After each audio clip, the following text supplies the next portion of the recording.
Hey, I'm from Canada, eh?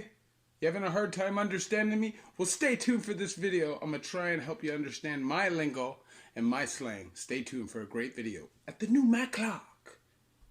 I need the peace, don't forget the money, man.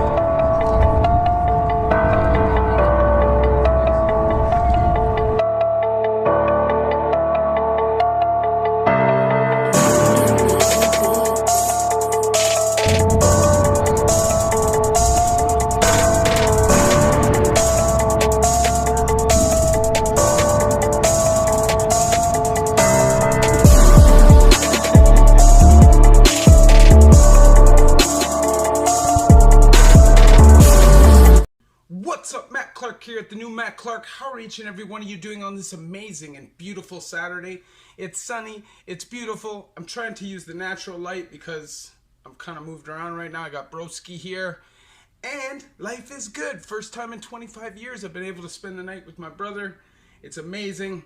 I'm just blessed to be here. I want to say thank you to each one of my 1,140 subscribers. You guys mean the world to me. The movement is growing, and if you could please help that movement continue to grow by hitting that like button, by hitting that bell notification and that subscribe button so you get the videos when they're brand new. Or you could share with somebody, and there's a PayPal option if you'd like to support the channel. The link will be in the description. So apparently I can be difficult to understand.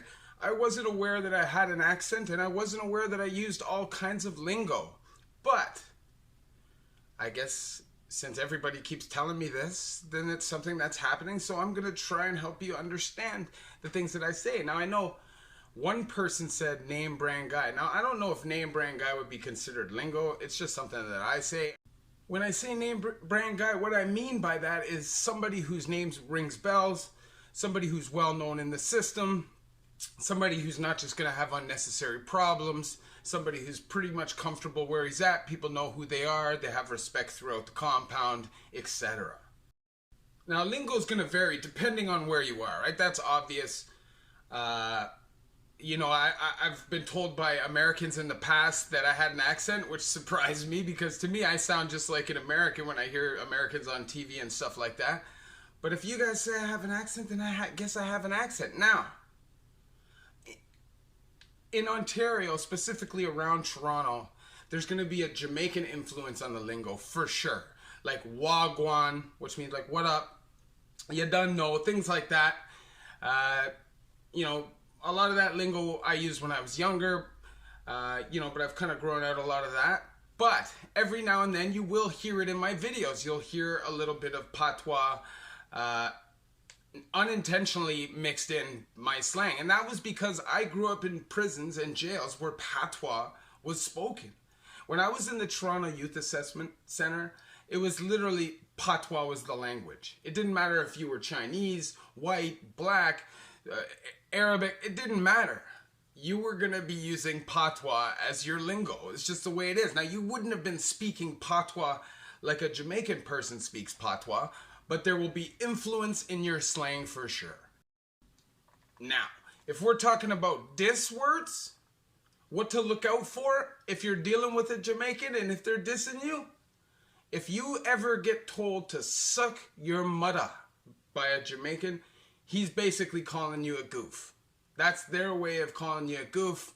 So, it's fighting words. They're expecting you to fight, and if you don't, it'll be a strike on your stripes, if you know what I'm saying.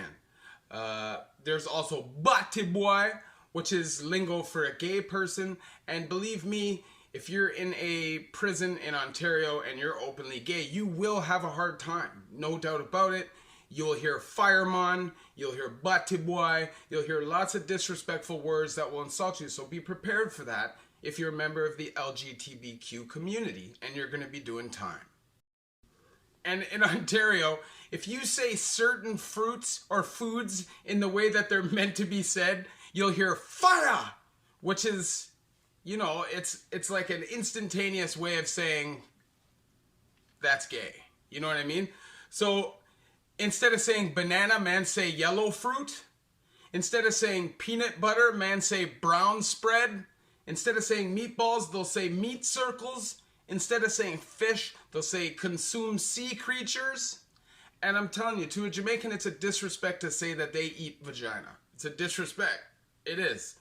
You're known as a bawas, you know? Now, other disrespectful things that you could be called in Ontario, obviously, everybody knows you could be called a goof.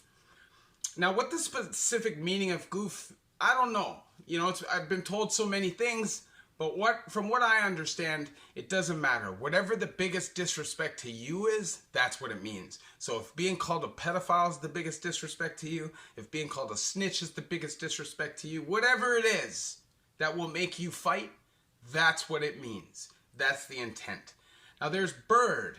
Bird is basically like an inmate. You know what I'm saying? Like, you're untrustworthy, you move like a waste man.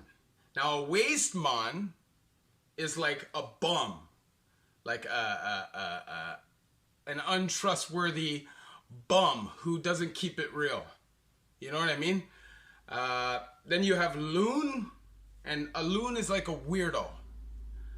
For sure. A loon is like a weirdo. And all of these are disrespects, just on different levels. Now, a loon is not as insulting, as disrespectful as a goof, but it's still a disrespect. And if a man is calling you a loon, he's trying to incite some kind of a confrontation with you. I'll tell you a funny story. Back in the day when we were in Tyack, when we were on dorms specifically, a way that mans would get at somebody, if they wanted to F somebody up, if they wanted to be bullies, if they wanted to punch somebody out, they'd put somebody on trial. We'd put somebody on trial, and the charges would be like first-degree nyamslata, driving under the influence of pum-pum juice, possession of swollen butthole, driving under the... Oh, I said that. Mucky movements, possession of jelly beans with intent to diddle.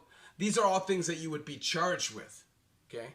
You would have a lawyer, you would have a crown attorney, you would have a judge, but you would never, ever be found innocent, and you would be convicted and sentenced to violence, whether it's open hand slaps, 10-15 from each person, closed hand punches.